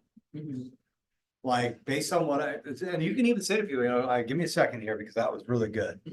Like I totally dig what you just shared Mhm. and buy a few seconds. People are gonna be cool with it. Yeah. You don't have to be like, that's what our If they common appreciate misconception. You're actively listening. but Right. How often do people just sit there and actively listen, you know? Yeah, So like you can Too be infrequently. present with them, you yeah, I was real present because I was like, I had no idea she was saying this. know? Did you learn? I did, Did you learn from her and what she was up for? yes. Okay, Yeah, That's the she key. actually, like I said, we jumped out of the role play and we talked it through yeah, as to what, she gave me some pointers as to what I would ask. And that was really good. Good. And so. Wonderful. Yeah, it was really good. who else? What else did you take away through your practice? So when I played the part of agent, Yeah, my client had a list of options, at least 2 to 3, and his main driver, it was really not pain, it was opportunity. So I wouldn't call it pleasure, but it was opportunity. So if I only had 2 choices, I had to call it pleasure. And it was driven by a career opportunity for his spouse. So they had options. Hey, we're not gonna sell our home here. We've got good equity in it, maybe in the future, but right now we need that to kind of help build our wealth. But it's not, our new purchase is not contingent on selling that. So we're gonna rent that out. And then we have options of where to go. We might stay here. We might go to one state, we might go to another state. there was no pain in any of that. No pain. Yeah, So, but we're definitely gonna downsize. And all of this from listening, but the driver was career opportunity for the spouse. perfect. Yeah. Very good.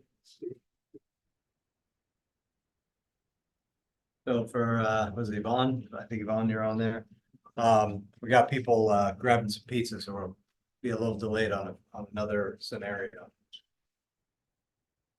All good, Norris. Hey, Yvonne. Oh, she's on. There she is.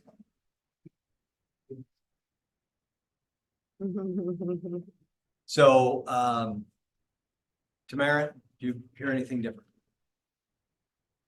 Yes, the dynamics, I was, and I'm a very present I know you are. communicator. That's why I'm acting a little reluctantly going, I know. Yeah, so I'm a very present communicator, so for me, it was like, okay, what bathing suit? Because it was like being. I call it existential, like an existential observer of my Yeah. life.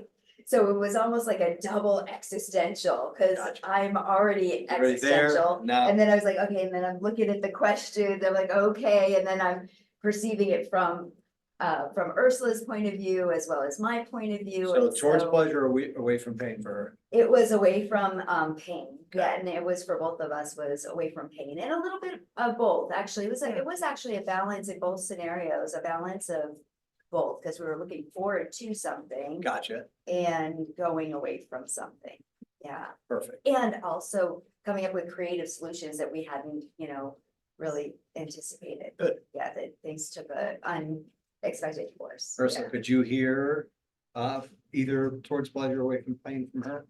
When you were as a role playing? Yeah, there was definitely the reason behind of the move, was there was pause, right? There was concern, but something that she needed to do. But there were certain things that needed to happen before she. If could you do want that higher, you gotta lift it. I know, but Let's get a different one. Let me get you to it. Sorry. That's okay. I'm just watching her look like she She was sitting at the kiddie table. With a grown-up table with a kiddie chair. Yeah. It's frequently. These are all, sometimes the valves are. Tyler, what'd you notice in the role play? Just listening, you found out, pain points or, if they were moving away from pain and, just kind of like, again, I think opportunities also and what's in store for the future. So just listening, there's, What was the pain that moving away from this, like really summarizing? basically just, moving away, basically finding maybe well, actually, that wasn't like, that's more looking towards pleasure, I guess. So looking for a bigger home. So by the way, opportunity is pleasure, just so we're clear, because I know guys we're not trying to set up a separate category. It's part of pleasure. Right? Nope, anybody think opportunity is moving away from pain? It can be, but the pain will describe the pain, Right. That's true. okay? It will be financial challenges, the house is too small, I hate my neighbors, the schools suck, like, those are all pain. That nothing about those are gonna be an opportunity. That's what I noticed with my conversation as the agent, Steve. It kind of started out one way, but it would end up ultimately with pleasure. So, Most people want to be optimistic, they want to, and they're going to share this other side, but you're going to hear pain. If you're listening, you'll recognize immediately there's pain here. So like Shannon and I bought a place up in Utah, right? 2 years later, we bought a bigger place up in Utah. The pain was the first place we bought was too small. Anytime we had anybody up as visitors, you can immediately feel how crammed it was and just, it was uncomfortable. It was great for just Shannon. Now, anybody that hears that conversation is great. You bought one second home and then you bought another second home. That has to be all pleasure. But the pain was, I didn't like having guests over and I love having guests over. That's painful for me. That makes sense? Yeah. It's kind of a weird scenario, but you can see the pain in there. So if somebody said, well, what made you get rid of your second home to get your second home? And I would say, well, as soon as we'd have friends over, it was like kind of a little awkwardly close in the mornings, So, right. Cool. Steve? Did you hear pain, pleasure? It's all moving towards play. Okay, Yeah, there's no, clearly, she's in a good place. good. And now it's trying to really kind of figure out which ones, she's got her top 5, which one's number 1 and which one do we focus on at one time. Perfect. And what I want you to get is that my experience is a lot of people are good at listening, like for the most part, right? Especially when we set our intention on, right? When it's in our awareness and we're like, okay, I'm really gonna do this. Is how, for me anyway, how to get better at anything is to take it on as a commitment, a way of operating. So wherever you go, start listening at the level that you want to understand them deeper. And can you put your finger on a pain or pleasure source in the conversation? You're not steering them, you're not manipulating, you're not doing anything, you're just listening. And you're starting to get the vibration is calibrated within you of going, well, this is definitely a pain-oriented conversation. Yes, sir. I just add, Yeah. that sometimes the people that you talk to, you don't like.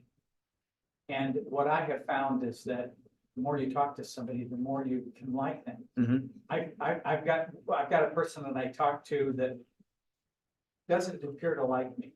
And they try to listen, but they're not really listening. And I can tell that it's a front.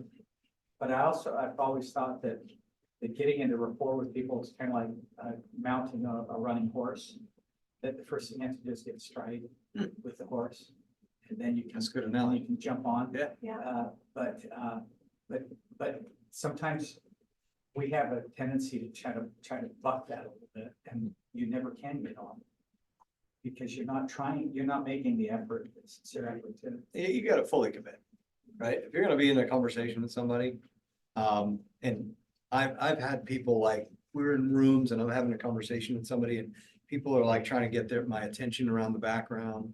In fact, I remember at one, it was a networking event at a baseball game and I'm having a conversation with a member. And behind them was another member. And I mean, she was getting pissed that I wasn't breaking the conversation to acknowledge her behind. And like, she's, and I get, I like, it's like, if I'm looking at Ursula, it's Steve. It's that clear in my view, but I'm here right now. Like, I'm not going to break this for your tantrum or what have you. So if we can operate like that in the world, just in general, when you roll into an appointment with a buyer or seller, or let's say you're holding an open house, and somebody comes walking in and you're able to give that to them, but you're not gonna win 100 out of 100. Nobody does. But if you can move your conversion from like a 30% of the time to 50, 60, 70% of the time, you are winning massively. The problem is that we don't have the patience to understand I've got to work on this skill. Because I can bring this up next month and you'll be like, yes, I heard this. The difference between hearing it and living it, night and day. So Tony Robbins, I think, has a saying is, knowing something and not doing anything with it is as if you don't know it at all. Right? So now that you have heard this and we've gone through this exercise, you know, even with the other things that we worked on a month ago, like, you got to ask yourself, like, why am I not 100% committed to working on this every day? If this is the thing that changes the outcome of everything I do, every opportunity we have exists through other people. Everything exists through other people. Whether it's an introduction, whether it's an opportunity to be a client, whether it's anything. So why not master the thing that we need the most? It baffles me. Like, people will line up all day long to spend money for a marketing whiz bang that can get the phone to ring or emails to come in and everything else, but they suck at converting. I'm always like, I did the 180. I said, and this is how it came about for me. Back early in my career as a Mike Ferry guy, and still have a lot of respect for Mike and his teachings, but it was on the phone. And I mean, you're on the phone 2 to 5 hours a day, making just sold calls, expired, something. I mean, it was grind. And there was this badge of honor of this group of people that ran around Mike that were getting, you know, like kind of like accolade, God status, like that they would do 100 contacts a day, every day. And a contact is speaking to a decision-making adult about buying or selling real estate. 100 a day. That is a lot of work. And there was a lot of other people, and I'm going to say drank the Kool-Aid because, you know, there's this whole wave of, oh, we got to do it. And people would come up and said, oh, you could do that. I'm like, fuck that. I'm not doing it. And they're like, well, you want to be rich like the rest of them? I'm like, not like that. It's not appealing, not interested. What I looked at was, if I can talk to 20 people and I can convert any of the ones that are possibly converted, I can compete with them because they were just playing a pure numbers game and hammer. So that's where taking the time to really dial in. And again, I'm going to tell you, don't take anything personal because that's the first thing that's going to derail you. Is you're going to start down this process and I'm really committed and I want to help you, and you meet one person who's a jerk. And then you go, I don't want to do that. That hurt. Yeah, I mean, look, it's going to hurt. People pay every month for pain. It's called gym membership. Right? Why? Because they become better there, become a stronger version of them, more flexible. Whatever the training is that uncomfortability. It's the same thing here. It's going to be uncomfortable. It's not going to work every time. But I promise you, if you commit to this, and by listening to towards pleasure away from pain, will allow you to listen deeper, and you may forget what you're going to ask next, and that's fine, right? You tell them, be like, oh my gosh, I so fell in love with the story you just shared. I completely forgot what I wanted to ask you. So give me a second here.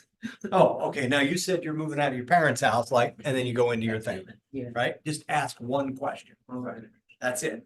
So, Question. yeah, So I guess my issue is and I love the way Tamara puts it, our bridge jobs, is that what you call it? Yes. So the ones that pays the bills right now. Yep. My whole purpose is to obtain specific information in the shortest amount of time. Right. And for me, that does not include listening to all of that. You know what I mean? Like this, the total opposite of this. So I ask very pointed questions and I expect very short and concrete answers, Mhm. and that's all I need. Okay. I don't need the backstory, I don't need any of that. And that's the so, bridge job, right? right, Okay, that's the good. bridge job. Yep. So it's, for me, I guess to make that shift, actually, my question is, how do you propose that I make that shift? Because that's the type of person that I am. I got it. You're a tactician Yes, and you're able to slice and dice and quickly diagnose and move forward. yes, So you're building a relationship business. It's a completely different sale. yeah. So here's what I want you to get. I can slice, dice most of my clients inside of about 2 minutes. However, what do I lose with that? I lose the future relationship. I lose any potential referrals because people will rarely, if ever, remember what you said, but they will never, ever forget how you made them feel. And so when you take the time, whether it's 5 minutes or 20 minutes to just get to that, you have a connection with them, second to none.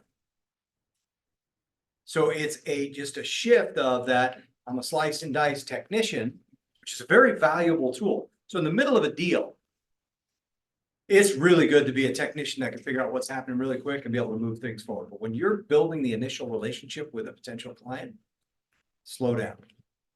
And as goofy as this is going to sound, so I don't know another way to draw an analogy. I'm not trying to be weird or anything. It's foreplay. That's what it is. It's that time to really let's get this good foundation so we know where we're working. Does that help? It does help. Good. That technician side of you will be useful, very useful. Just in the beginning, you want to make sure that you get the stage set right. Great question. I like it. Any others on that? So we do have a couple other techniques if I haven't completely fire hosed you yet. That we'll go over in a minute. So keep chewing. What I wanted before we move on from this, because these are going to be more tactical approaches. Right now, this is more of an operating place to come from, right? Spend the time on the towards pleasure away from pain with everybody that you're engaging with, right? And whatever they're talking about. Not like weird in kind of a way, but just like, remember the reminders I was telling you? Have that pop up as a reminder for yourself, maybe the next month or two, every day, just to buzz in. You go, okay, let me think through some conversations I had this morning. Do I have any away from pain? Have any towards pleasure? How did I notice that? Because what'll happen, going back to the technician question or interaction, is you'll become a technician. You'll be right away inside of 30 seconds, like moving away from pain. You're not saying it, you're just logging it away from pain. I heard it. Good. I understand where they're coming from now. How do I move them forward? Oh, sorry. Oh, it's just Lori. All the eyes turned that way. I was like, Lori. Okay. If nobody else has any question, I'm gonna move to the next portion. Okay. So I'll be happy to repeat these if you guys just wanna eat and listen.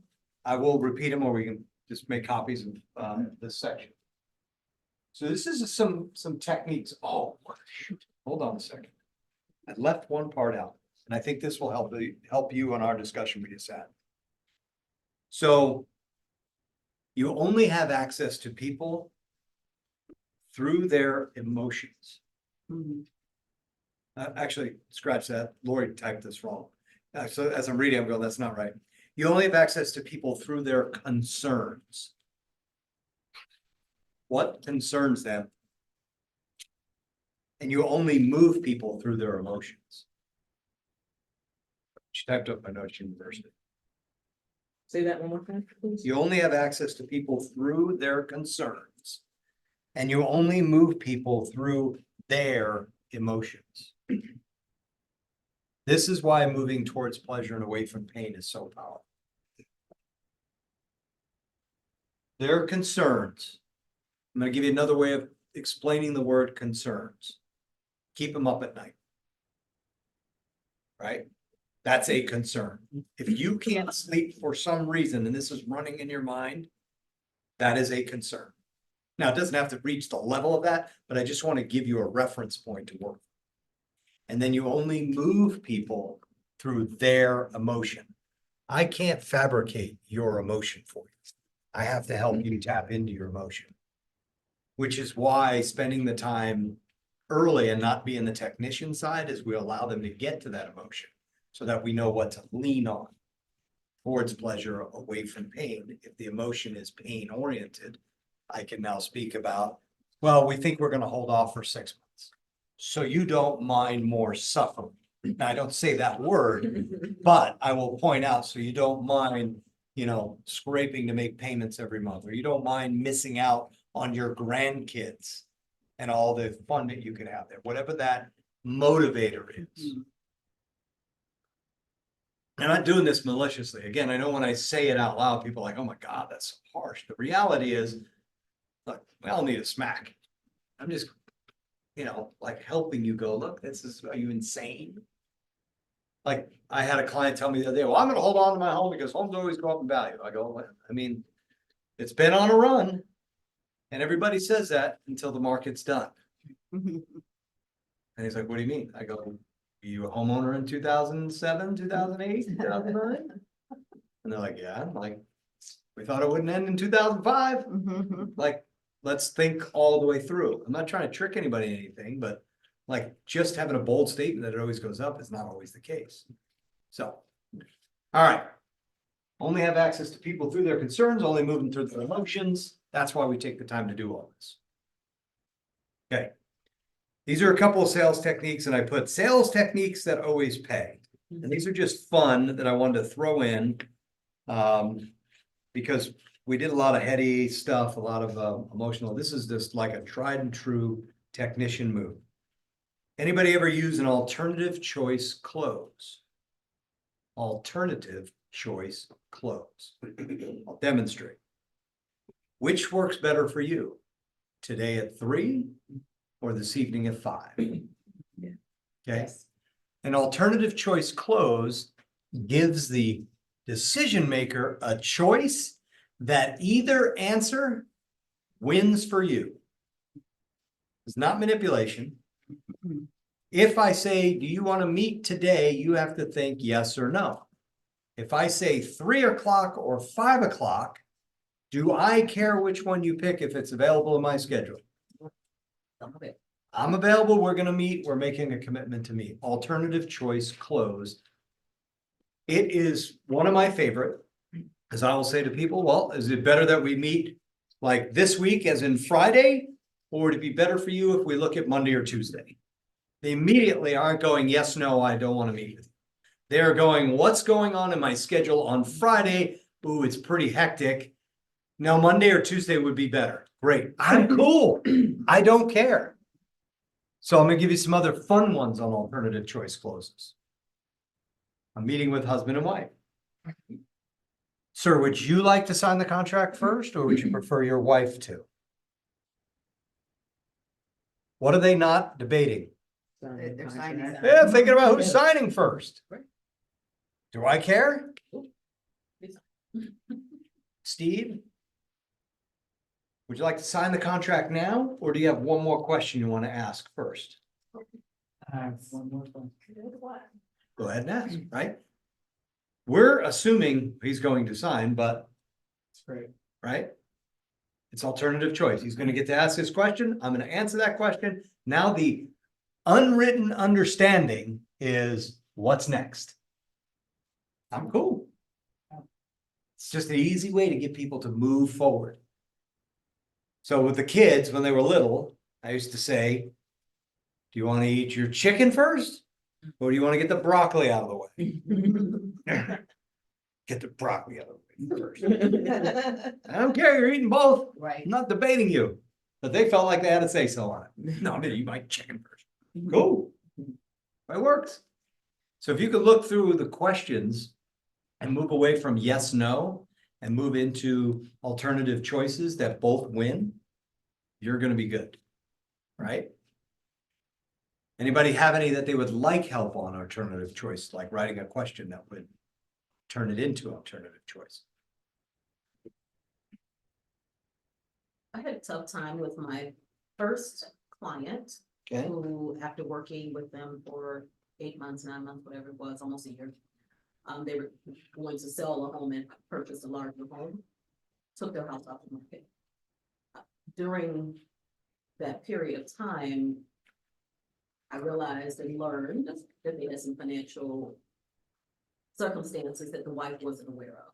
Got And so it came to light. Sure. Without getting too much into Yeah. their personal business. I got you. I was very disappointed, of course, that they took the house off the market. I didn't know how to articulate the conversation about alternative choices. I mean, I had the general ones. You talk to your lender, what did the lender say? What did they recommend? But I felt like I could only go so far because I need to stay in my realtor lane and let the finances be with the financial people.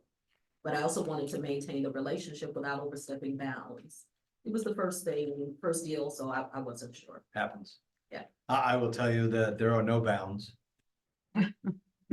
If you're helping people, you're either helping them and you're committed to helping them and you're And I having am, because I do conversations. stay in touch with them. Yeah, the But I lender didn't can know do what about the how. lender does, the CPA can advise, they're the experts on those, but I'm gonna go back to why did we start this? Yeah, And I'm gonna nudge on that, if it's move away from pain or if it's move towards pleasure, I'm gonna get back into that discussion. yes, So we can re-anchor into what started this whole thing, and maybe that's done. Maybe they got a job promotion to make more, I'm not your scenario, I'm just saying. right. They were selling the downside, but then maybe they got a raise or a new job and the whole thing changed. Now there's no more pain there. Mhm. There's nothing you can do about it. You're clean, you're moving on. Yeah. So, So I am maintaining that relationship by following up periodically. good. So, okay, good. Yeah, and I'll so revisit it. the concept behind alternative choice closes, is anytime you're asking somebody for an opportunity, you're giving them a choice between two examples that no matter which one they pick, it's yes. Hmm. Right? Wife turned first or you start first, right? Either, cool, we're signing. Okay? Today, 3, or this evening at 5. You get the example. You don't care which one the answer is. Don't give them a time that doesn't work for you, of course. Right. Right? And you got to think through how you're going to say it. If, like for me, I do my absolute best to not work on very many weekends at all. But once I have one appointment on a Saturday, I'm gonna fill that day. Like, cause I'm taking another day off instead. So then Saturday becomes on everybody I talk to during the week, it's, well, we can meet Saturday, like this Saturday, I've got a 10 a.m., I got an 11:30, and I got a 3 o'clock. I am working like hell to get a 1 o'clock right now. Cause I'm gonna do it, like, let's get it done. So the options are, well, I can meet with you Saturday at 1, or do you prefer to meet on Monday? Oh, yes. Can I give her her alternative choice on that? Yeah, absolutely. Your advisor has suggested that you probably should wait to sell, but let me ask you, do you want to sell now or do you want to wait a year? What would you prefer? And I asked that question and the response from the wife was they want to wait a year. They're gonna do some work in the house, which they had already done. They had literally prepared this house for sale. And I don't know what other work they're going to do, but that's what she said. But your question was what's an alternative choice, and there is an alternative Yeah. choice. Even though it sounds like it's deep in the future, it still is giving them an alternative, because they might have said, no, we really want to sell now. Well, then you have an opportunity to dig a little deeper, yeah. And you still have that iron in the fire, so. Yes, Yeah. yes, and I'm maintaining by providing value, I'm maintaining the relationship, periodically checking in. I didn't want to hound, Yeah, yeah. You periodically checking use in. tact, offering everything value. else. And even socially, happy Mother's Day, aren't you glad the kids getting out of school, you know, that kind of, you know, so maintaining a real authentic relationship. So that when they are ready, when, not if, when, then they'll think of me as their agent. Wonderful. I've got another technique. Okay. Write down, if I could, comma, would you? If I could, would you?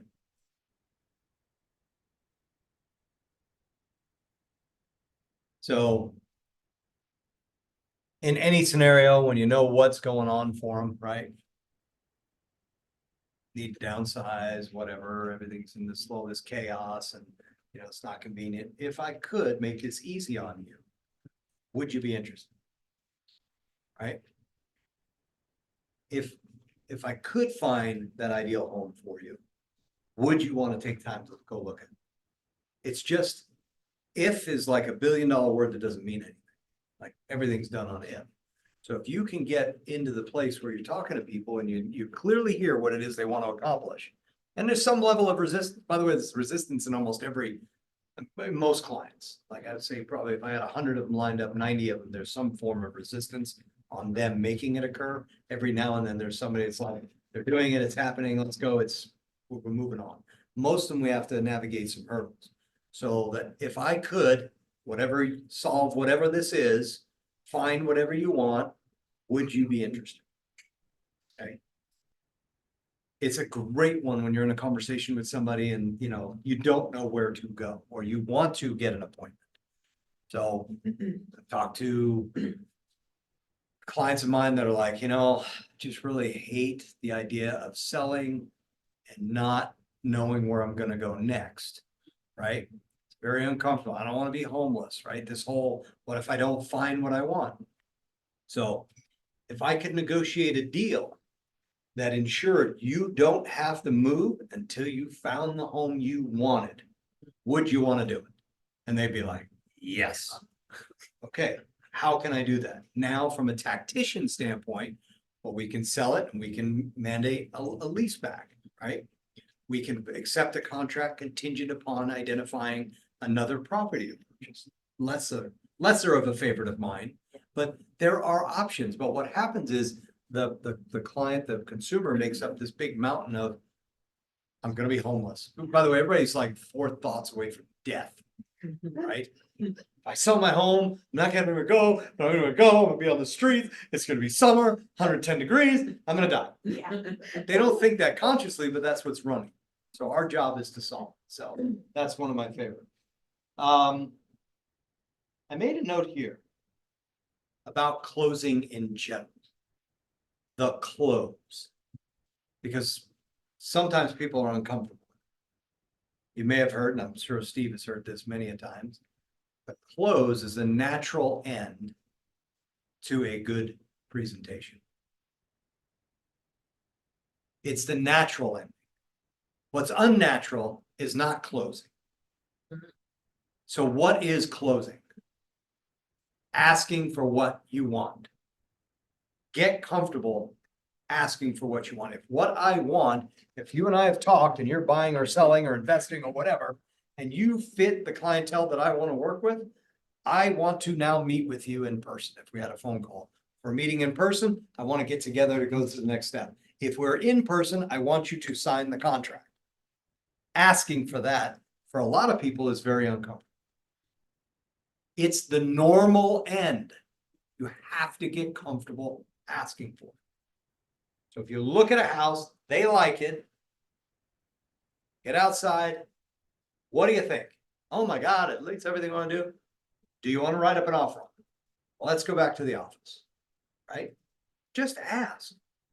Want somebody to sign something? I need you to sign. There's this whole weirded out thing here. I need your authorization and, just go ahead and put your John Hancock here. Like, it's like all these things. I need you to sign it so I can go to work for you.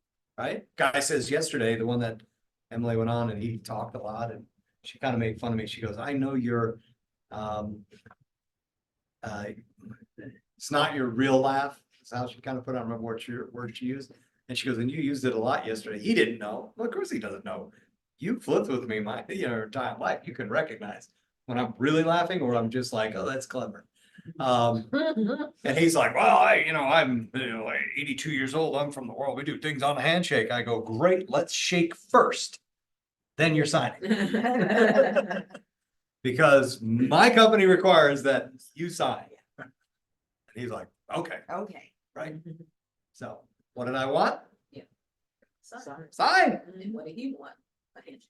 Yeah, same thing. Let's do both. So Anybody have questions about closing? Cause this can get kind of weird, like, that's feel, and some people don't, so it's cool. You know, some people miss the opportunity to close. Like I've heard people talk themselves right out of it. I'm like, hello. That was the moment. Yeah. Yeah, so like, what? So Early can in my you give an career. example of that? So early in my career, I was on a for sale by owner Give an appointment. example right now. Yeah. There's a guy named Joey Bostic, very dear friend of mine. He's not in the industry anymore and he lives in Oklahoma. Great guy, but we were both young and dumb and full of energy and we would go see for sale by owners. Like we just drive streets. This is back before you had internet or anything else. Like, so you'd go look for sale by owner signs in the yard and then we'd pull in and we'd go hit the door. And so we did that. And then the lady's like, well, yeah, I'm kind of frustrated. I'm, not really getting any buyers. We go back, we do this presentation. And we would support each other, like whoever got the appointment, the other go and back them up and then vice versa. So, because we're both dumb and young and the other person had to pay attention to what was going on. So we're on the presentation, this one was mine. And I do the whole thing and it's like happening and, I'm really impressed with myself, right? And I'm not kidding you, like I thought I was like some shit at this point. And she's like, all right, sounds pretty good. And I go, well, wait, you haven't heard more about. And under the table, I get a kick in the knee. And I look up and he's like, and I was like, and he took the paperwork and he slid it over to her with the pen. And I was like, oh yeah, I'm an idiot. I was gonna continue Talking, yeah. I would have probably talked her right out of it. She was a yes. I was about to say, let me talk you out of it. Remember the words, like the less you say, the more they matter. Absolutely. So trial closes. Does anybody know what a trial close is? Steve, I know you've used these. Trial close. Anybody? Something with a judge. No, just kidding. Yeah, a little temperature set. Yeah, you're just checking on where we're at. Yeah, does that make sense? It's what I'm sharing with you, work for you. Do you Can want you- a sign in the front yard? Well, that's an actual clause. So I might say something like, based on what I've shared with you, can you see how hiring me would be a good decision for you? Can you see how my negotiation is going to put more money in your pocket? Right? Can you see how getting started now would actually be better for you than waiting till the end of the summer?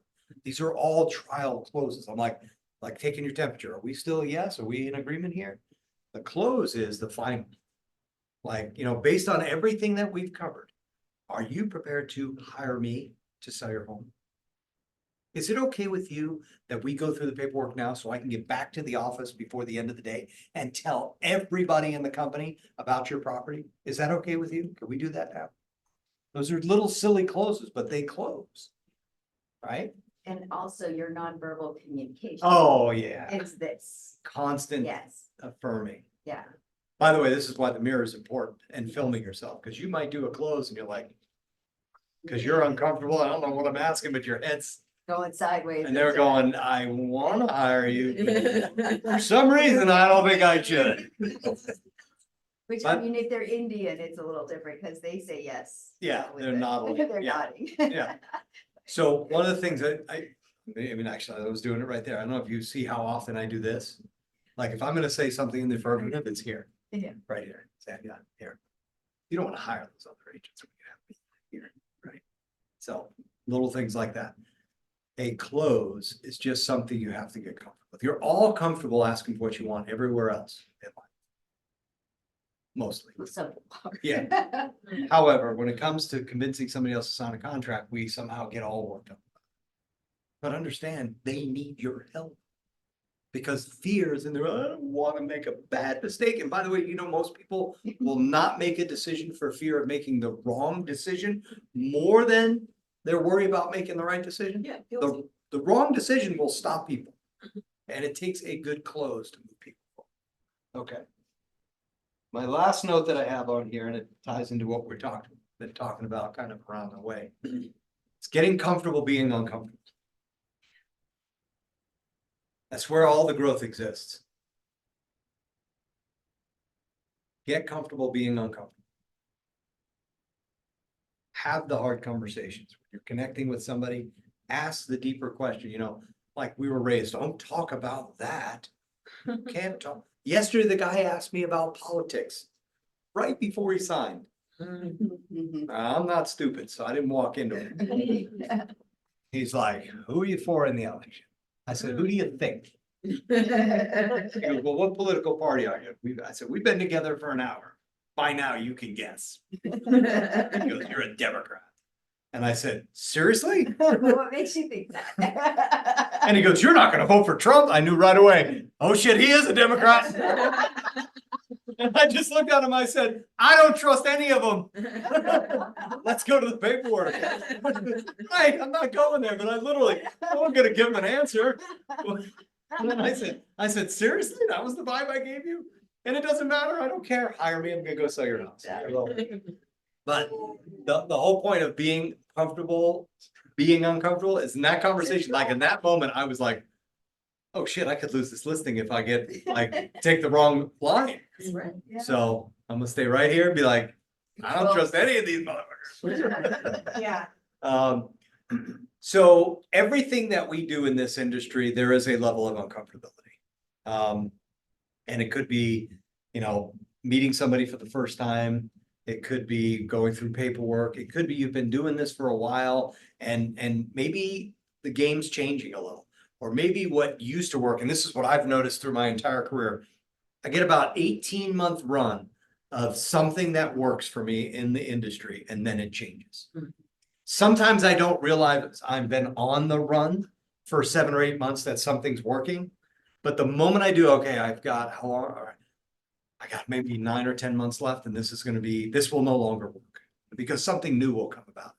So that constantly being comfortable with being uncomfortable is know that I'm gonna have to keep evolving. I'm gonna have to keep changing. For those of you that are new, you're doing the bridge thing, it's normal to be uncomfortable. Like embrace the heck out of it because that's how you get better.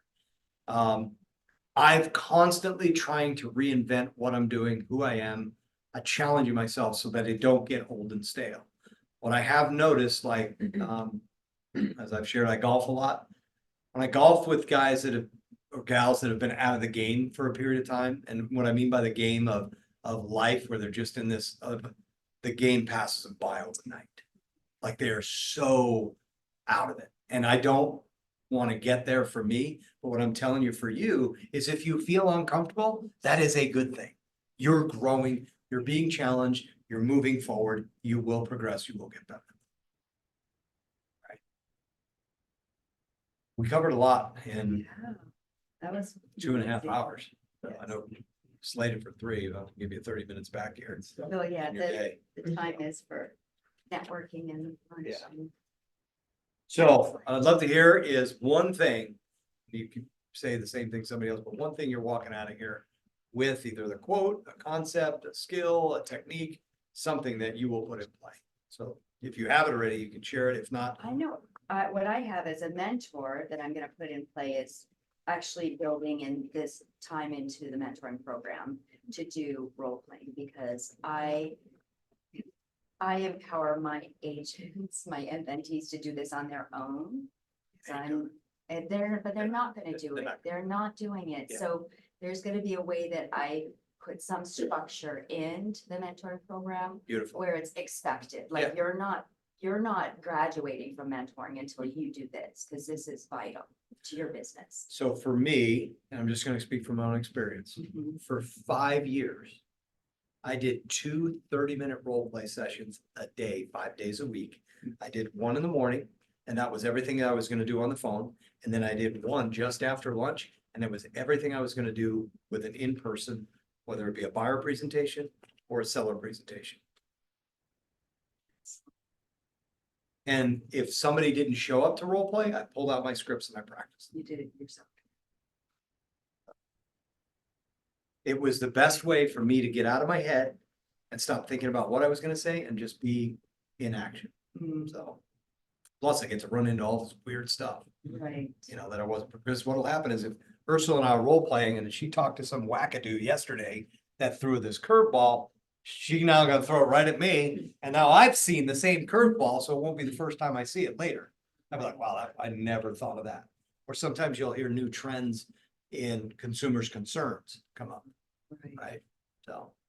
Probably the first 5 minutes, walking into a room or just waking up, like that was huge. That just, my wife and I both have to do that, because we both need it. So I think that's important. And then the closing part, just all the, I know we kind of covered that with Cody with the attraction stuff, but you definitely did way more on that with, some of the other closes we can definitely do. So Cool, looking forward to watching this again. good, thank you, Yeah. glad. I'm still ruminating on we have access to people for their concerns. That's why we have to listen. Their Yeah. Concerns. Yep. But we actually can move them through based on their emotion. Yep, as long as we're tapping into the right emotions. Yeah, So if they're moving towards pleasure yeah. and their concern, we can line that up and we can speak about that, it'll move forward. Same thing with pain. The easy one to give is if somebody's in financial pain Mhm. and they need to downsize or whatever, like that's a clear way to recognize that that is a concern. And how I'm gonna move them is we're gonna talk about letting this burden go. Like getting away from it. Move away from this pain that is killing you, this house payment, all these, bills and the extra air conditioning is about to start.